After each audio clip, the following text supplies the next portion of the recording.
Assalamualaikum warahmatullahi wabarakatuh. Halo semuanya. Perkenalkan, aku Landari Cirisanti. Pada video kali ini aku akan membahas tentang bahasa, mulai dari pengertian bahasa dalam berbagai teori, unsur-unsur dalam bahasa, fungsi bahasa menurut Holiday, serta keterkaitan bahasa dalam kehidupan anak.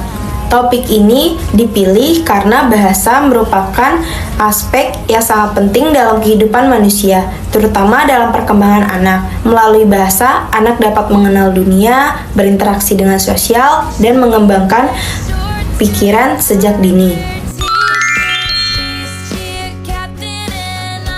Bahasa merupakan bagian yang sangat dekat dengan kehidupan manusia. Sejak kecil, manusia sudah menggunakan bahasa untuk berkomunikasi. Meskipun awalnya hanya berupa bunyi yang sederhana, seiring berjalannya waktu, kemampuan berbahasa akan berkembang dan berperan penting dalam kehidupan sosial seseorang.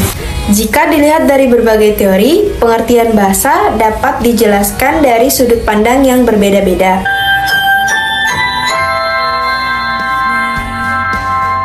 Menurut teori strukturalis, bahasa dapat dipahami sebagai sebuah sistem.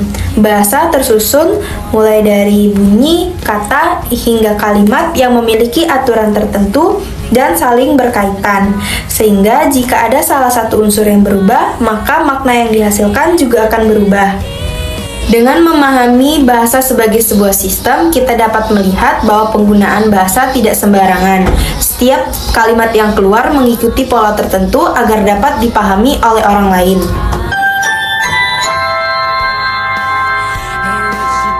Yang kedua, teori inatis. Teori ini memandang bahasa sebagai kemampuan bawaan manusia. Sejak lahir, manusia sudah memiliki potensi untuk berbahasa. Potensi ini akan berkembang secara alami ketika anak mulai menggunakan dan mendengar bahasa-bahasa yang didengar di sekitar mereka. Hal ini dapat dilihat dari kemampuan anak kecil yang secara alami dapat meniru bunyi, kata, hingga kalimat yang tanpa harus diajarkan secara formal dari awal.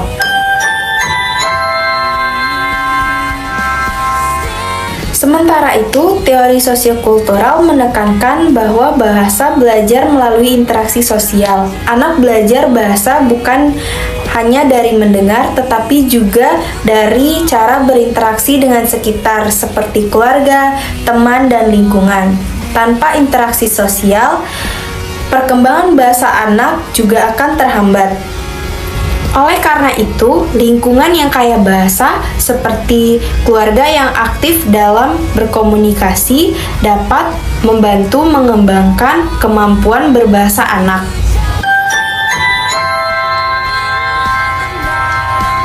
Teori fungsional melihat bahasa sebagai alat yang digunakan manusia untuk memenuhi kebutuhan komunikasi. Bahasa berfungsi untuk menyampaikan keinginan, perasaan, dan pesan dalam kehidupan sehari-hari. Karena fungsi inilah yang membuat bahasa penting dalam kehidupan manusia.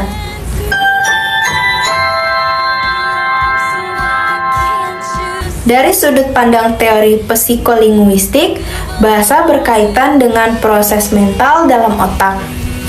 Bahasa melibatkan kemampuan berpikir, memahami makna, dan menyampaikan ujaran. Dengan berbahasa, manusia dapat mengelola informasi dan mengekspresikan diri.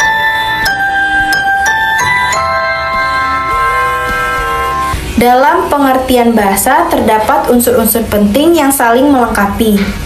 Bahasa menggunakan simbol atau lambang berupa bunyi dan tulisan. Setiap simbol memiliki makna yang dapat dipahami. Selain itu, bahasa juga memiliki aturan dalam penggunaannya agar tidak menimbulkan kesalahpahaman. Bahasa juga berfungsi sebagai alat komunikasi yang bersifat sosial karena dapat digunakan bersama. Holiday menjelaskan bahasa memiliki berbagai fungsi, terutama yang tampak jelas dalam kehidupan anak. Melalui fungsi-fungsi tersebut, anak mulai memahami bagaimana perannya dalam lingkungan sosial, serta belajar bagaimana penggunaan bahasa yang tepat sesuai dengan situasi. Bahasa digunakan anak untuk meminta sesuatu, mengatur perilaku, berinteraksi dengan orang lain, mendapatkan informasi, berimajinasi, menyampaikan informasi. Dengan fungsi-fungsi ini, bahasa tidak hanya digunakan untuk berbicara, tetapi juga bisa digunakan untuk belajar dan bersosialisasi.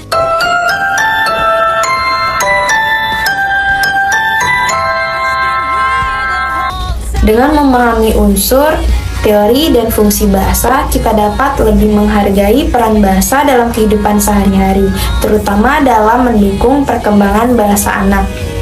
Dalam kehidupan anak, unsur dan fungsi bahasa saling berkaitan, karena penggunaan bahasa dapat membuat anak berinteraksi dengan lingkungan, mengekspresikan emosi, memahami aturan, mengembangkan kemampuan berpikir. Semakin sering anak menggunakan bahasa dalam interaksi sehari-hari, semakin baik pula cara berbahasanya. Baiklah, dari penjelasan tadi dapat disimpulkan bahwasanya bahasa bukan hanya sebagai alat komunikasi, tetapi juga sebagai sarana dalam perkembangan sosial, emosional, dan kognitif anak.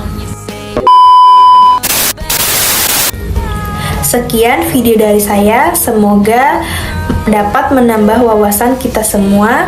Terima kasih untuk yang sudah menonton. Saya akhiri. Wassalamualaikum warahmatullahi wabarakatuh.